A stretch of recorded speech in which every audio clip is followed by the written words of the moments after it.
అందరికీ నమస్తే అండి. హార్టీ వెల్కమ్ టు శ్రీదేవి సిరులు. ఈరోజు కూడా మంచి డిష్, కాకపోతే రిలవెంట్ డిష్ అనమాట. అంటే ఒక వీడియో ఆల్రెడీ మనది ఇది అప్లోడ్ అయింది. ఏంటి, పాల బీరకాయ కర్రీ. Super super curry. మరి ఆ రోజు ఏమైందంటే, ఆ రోజు లేత బీరకాయలు అనమాట. లేత బీరకాయలు కాబట్టి ఆ పుట్టు నేను అలాగే పెట్టేసి నెక్స్ట్ డే ఇప్పుడు అది మీకు ఆల్రెడీ అప్లోడ్ అయిపోయింది. సో బీరకాయ పుట్టుతో కూడా నేను తొక్కు చేసేస్తున్నాను. మనం తొక్కు అనొచ్చు, పచ్చడి అనొచ్చు, చట్నీ అనొచ్చు. ఇది లేత బీరకాయలు అనమాట, వేస్ట్ కాకుండా. ఇది తొక్కు, అరకిలో బీరకాయల తురుము అనమాట ఇది. సో దానికి కావాల్సినవి ఏంటంటే, నేను ఒక 10-15 పచ్చిమిర్చి తీసుకున్నానండి, కట్ చేసి పెట్టుకున్నాను. తర్వాత 2 టొమాటోస్, తర్వాత చట్నీలకు కావాల్సిన వెల్లుల్లిపాయలు, తర్వాత కొంచెం నానబెట్టిన చింతపండు, తర్వాత తాజా కొత్తిమీర, తాజా కరివేపాకు. వీటితో మనం ఇంకా యాజ్ యూజువల్గా నువ్వుల పొడి, తర్వాత యాజ్ యూజువల్గా ఆవాలు, జీలకర్ర, ఆయిల్ ఇవన్నీ వేసేసుకొని అదిరేటి రుచి అండి బీరకాయ పొట్టు. అది కొంచెం ముదిరినా కూడా పర్వాలేదు, ఏం ప్రాబ్లం లేదు. బీరకాయతో డైరెక్ట్గా కూడా మనం ఏం తురమకుండా కూడా చట్నీ వేసేసుకోవచ్చు, అలాగే బీరకాయలతో. సో మనం ఇట్లా చేసేస్తున్నాను నేను. తప్పకుండా చూడండి. మనం ఇప్పుడు ప్రాసెస్లోకి వెళ్ళిపోదాం. స్టవ్ వెలిగించేసుకొని ప్యాన్ పెట్టేసుకున్నాం. స్టవ్ మనకి ప్యాన్ వేడెక్కిన తర్వాత ఆయిల్, ఇది సన్నగా ఉంటుందండి, నాకు అంత ఓపిక ఉండదు. సో రకరకాల ఆయిల్స్ అలా వాడుతాను నేను. తీసి పోసేసుకుంటున్నాను. తగినంత ఆయిల్, మన చట్నీకి తగినంత, ఒక 3-4 టేబుల్ స్పూన్స్ పడుతుందని అనుకోండి. సో ఇది అయిపోయిందా, దీన్ని మనం పక్కన పెట్టేద్దాం ఆయిల్ వేడెక్కేదాకా. ఇంకోటి ఏంటంటే, పాల బీరకాయ కర్రీ తప్పకుండా చూడండి. ఇంకెవరికైనా కూడా పంపండి. ఆ రోజు మిగిలిన తురుముతోనే ఈ చట్నీ కూడా నేను వీడియో చేసేస్తున్నాను. 2 ఒకేసారి అయితే కన్ఫ్యూజ్ అయిపోతారు. ఎందుకంటే మన ఫేవరెట్ హీరో ఇష్టమైన కర్రీ కదా అది, మరి కాబట్టి అది అట్లానే చూడాలి, ఇది ఇలాగే చూడాలని చెప్పేసి ఈ వీడియో చేసేస్తున్నాను. సో మనకు ఆయిల్ వేడెక్కిన తర్వాత ఆవాలు వేసేసుకుందాం అండ్ జీలకర్ర వేసేసుకుందాం. ఓకే. సో మనం ఇప్పుడు స్టవ్ కూడా చూసుకుంటూ ఉండాలండి. ఇది చక్కగా ఆవాలు, జీలకర్ర మంచిగా చిటపటలాడిపోతున్నాయి. మనం ఇందులో పచ్చిమిర్చి వేసేసుకొని ఒక్కసారి దీని మంచిగా కలిపేద్దాం. పచ్చిమిర్చి జాగ్రత్త అండి, పైన పడకుండా చూసుకోవాలి. అంతే, తప్పకుండా మధ్యలో కట్ చేయాలి, లేకపోతే హాఫ్ ముక్కలు చేయాలి.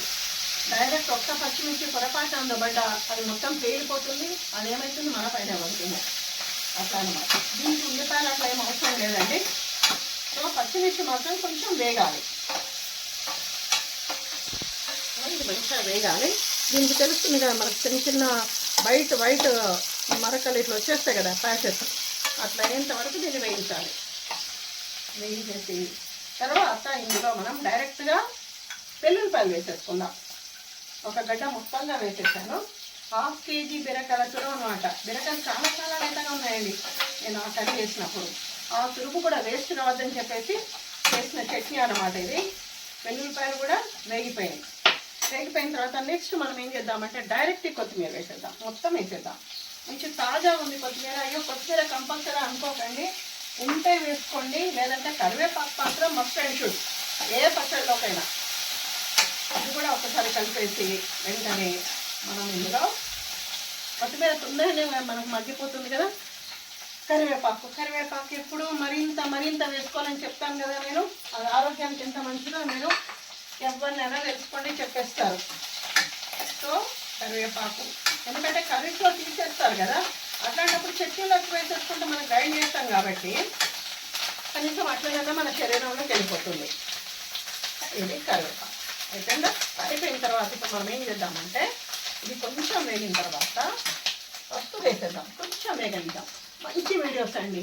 నా మనసుకి నాకు అనిపిస్తుంది, నాకు చాలా ఆత్మసంతృప్తిగా ఉంది. ఎప్పటికైనా నా వీడియోస్ ఒకసారి ఓపెన్ చేసి చూస్తే అందులో ఏ ఒక్కటి కూడా అన్నెసెసరీ వీడియో లేదు అని నాకు అనిపిస్తుంది. ఎందుకంటే మన మనసే మనకు మిత్రుడు, శత్రువు. తప్పు చేస్తే మనకే చెప్తుంది మన మనసు, ఒప్పు చేస్తే మనకు ఒక సాటిస్ఫాక్షన్ వస్తుంది. కాబట్టి ఆ సాటిస్ఫాక్షన్ నాకుంది. సో తప్పకుండా ప్రతి వీడియో చూడండి.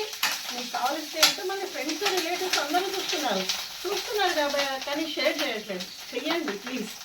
సో మనకు అది కూడా మగ్గిపోయిన కరివేపాకు మంచిగా తగినంత పసుపు వేసేస్తున్నాను నేను. చట్నీలో పసుపు కొంచెం చూసుకోవాలండి. వేసేసి ఒక్కసారి కలిపేసి ఇలా, ఉల్లిపాయలు అవసరం లేదు ఇందులోకి, గుర్తుపెట్టేసుకోండి. చూడండి మంచిగా కలిసిపోయిన తర్వాత ఇందులోనే మనము ఈ బీరకాయ తురుము వేసేసుకున్నాను ఇందులో.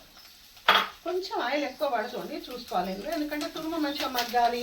మనం వాటర్ పోసేస్తే ఏమవుతుందంటే మంచిగా నిల్వ ఉండదు, అంత టేస్టీగా ఉండదు. మ్యాక్సిమం మనం వాటర్ లేకుండా చేసుకునే ప్రయత్నమే చేద్దాం. సో ఇది ఒక్కసారి ఇలా కలిపేసి తర్వాత 2 టొమాటోస్, అంతే 2 టొమాటోస్ ఇది కూడా ఇందులో వేసేద్దాం. వేసేసి ఒక్కసారి మళ్ళీ కలిపేద్దాం. చాలా సింపుల్ ప్రాసెస్, కానీ ఎంత బాగుంటాయి ఒక్కసారి మీరు ఊహించుకోండి. ఇందులో పడ్డ ఇంగ్రీడియంట్స్ అన్నీ మనకు తెలుస్తుంది. అందుకే అంటారు కదా, మన ఇండియన్ కిచెన్ అనేది ఒక ఆయుర్వేద వైద్యశాల. కరెక్ట్గా మనం చేసేసుకుంటే మన బాడీలోకి ఒక ఇమ్యూనిటీ వచ్చేస్తుంది. ఇమ్యూనిటీ ఉన్న వాళ్ళకి ఎప్పుడు కానీ ఎప్పుడు పడితే అప్పుడు జలుబులు, జ్వరాలు, దగ్గులు రావండి, అది గుర్తుపెట్టుకోండి. సో ఇది ఒకసారి మనం కలిపేస్తాం కదా, కలిపేసేసి ఇప్పుడు ఇందులోనే మనం తగినంత సాల్ట్ వేసేసుకుందాం. మీరు చూసుకోవాలి, వంట వేసే ప్రతి ఒక్కరికి అర్థమవుతుంది. నేను 1.5 స్పూన్ వేసేసాను అంతే సాల్ట్. ఇది కూడా పక్కన పెట్టేసి ఒక్కసారి పైన కలిపేసి మనకి ఇందులో నువ్వుల పొడి, మీ దగ్గర నువ్వులు ఉంటే వేయించి పొడి కొట్టుకోండి, నా దగ్గర రెడీగా ఉంది. నువ్వుల పొడి వేసేసుకున్నాను నేను ఇందులోనే. నెక్స్ట్ ఈ చింతపండు కొంచెం వాటర్ వేసి నానబెట్టినాను అంతే, కొంచెం లైట్గా. సో ఈ చింతపండు ఇవన్నీ వేసేసి ఒక్కసారి మనం ఇట్లా కలిపేద్దాం. స్టవ్ కూడా చూసుకోండి, సిమ్లోనే పెట్టేసుకోండి. అవసరం అనుకుంటేనే, అది తురుము చాలా ముదిరిపోయి ఉంది వద్దు అనుకుంటే కొంచెం వాటర్ యాడ్ చేసుకోండి. లేదు పోపుకి దగ్గొచ్చేస్తుంది, లేదు అట్లా కాదు అని అనుకుంటే మీరు ఇలాగే చేసుకోండి. కొంచెం నాకు ఎప్పుడు కానీ చట్నీ ఇలాంటి మనము రోటి పచ్చళ్ళు వేసుకుంటాం కదా, అది కొంచెం బరకగా ఉంటుంది కదా, ఆ టేస్ట్ బాగుంటుంది. కొంచెం ఇంకా మాకు కంపల్సరీ మెత్తగానే కావాలనుకుంటే లిటిల్ బిట్ వాటర్ కొంచెం యాడ్ చేసేసుకోండి. నాకంతా అవసరం లేదని అనిపిస్తుంది. సో ఇది మంచిగా నేను కలిపేస్తున్నా. ఇదంతా మనకు ఆ టొమాటోస్ మగ్గాలి అండ్ బీరకాయ తురుము కూడా మగ్గాలి, కాబట్టి ఇది సిమ్లో పెట్టేసుకొని మనం ఇది లిడ్ పెట్టేసుకుందాం. ఒక 2 నిమిషాల తర్వాత అది మగ్గిపోయిన తర్వాత దాన్ని చల్లారనిచ్చి మళ్ళీ మనం గ్రైండ్ చేసేసుకుందాం. ఇప్పుడు మనకి ఒక్కసారి తీసి చూద్దాము. ఒక 2-3 నిమిషాలు దాన్ని బాగా మగ్గనివ్వాలి. సో ఇప్పుడు ఇది మనకి చూడండి తురుమంతా మగ్గిపోయింది చక్కగా. ఈ టొమాటోస్లో కూడా వాటర్ ఎక్కువ, అది చెట్టు మీద అండి కాబట్టి మనకు వాటర్ ఎక్కువ ఉన్నాయి కాబట్టి మనం వాటర్ కలుపుకోవాల్సిన పని లేకుండా అయిపోయింది. లేదంటే కొంచెం లిటిల్ బిట్ కలుపుకోవచ్చు. సో ఇదంతా మనకు మగ్గిపోయింది కదా, ఇప్పుడు స్టవ్ ఆఫ్ చేసేసేయాలి. ఇదేంటంటే ఇక నేను చెప్పాను కదా పాలకూర పాల బీరకాయ కర్రీ, అదే రోజు ఇవి చేసిన వీడియోస్ అన్నమాట. కానీ మీకు కన్ఫ్యూజ్ కాకుండా 2 వీడియోస్ అవి వేరువేరుగా దాన్ని మనం అప్లోడ్ చేసేస్తాం అన్నమాట. సో ఇప్పుడు మనం ఇందులో అన్నీ వేసేసాము. ఇది మొత్తం మనం జార్లో తీసేసుకుందాం. దీన్ని తీసేసుకొని జార్ పక్కన పెట్టేసి ఇది కొంచెం చల్లారాలి మనకి. ఎప్పుడు కానీ మిక్సీ జాగ్రత్త అండి, మిక్సీలు వాడే విధానం కూడా కొంచెం చూసుకోవాలి. ఏదైనా మనం చేసేటప్పుడు పర్వాలేదు అయిపోతుందని చెప్పి చేయకుండా కొంచెం చల్లారిన తర్వాత మనం మిక్సీ బట్టడం అలవాటు చేసేసుకుంటే మిక్సీ కూడా ఎక్కువ రోజులు వస్తుంది అనమాట. సో ఇది చల్లారిన తర్వాత మనము గ్రైండ్ చేసేద్దాం. చూడండి అంత చక్కగా అయిపోయింది. మీ ఇష్టము, మీకు బరక కావాలంటే కొంచెం కోర్స్ తక్కువ తిప్పండి. నేనైతే మెత్తగా చేసేసుకున్నా, నాకు అట్లనే ఇష్టం, కానీ ఇది అయిపోయింది, మెత్తగా అయిపోయింది. సో మంచి వీడియోస్ అండి, మంచి వీడియోస్ వస్తున్నాయి, తప్పకుండా చూడండి. ముఖ్యంగా ఇప్పటి యూత్కి ఎన్నో పెద్దలకు ఎట్లా నమస్కరించాలి, ఓపికగా ఎట్లా ఉండాలి, ఎన్నో వీడియోస్ నాకే గుర్తులేదు. ఎప్పుడు ఇట్లా అనిపిస్తే, మనసుకు అనిపిస్తే అప్పుడు ఆ వీడియో చేసేస్తా. ప్రిపరేషన్ అంటూ కూడా ఏం ఉండదు. సో అలాంటి వీడియోస్ అన్ని మీరు చూడాలి, మీ పిల్లలకు చెప్పాలి. ముఖ్యంగా మీ పిల్లలకు చెప్పాలి. మంచి వీడియోస్ యూట్యూబ్ ఓపెన్ చేసేస్తే ఇలా మంచి వీడియోస్ చూడడం అలవాటు చేసుకోండి. నాలాంటి వాళ్ళని కూడా ఎంకరేజ్ చేయండి. సో మనకి బీరకాయ పొట్టుతో పచ్చడి రెడీ అయిపోయింది.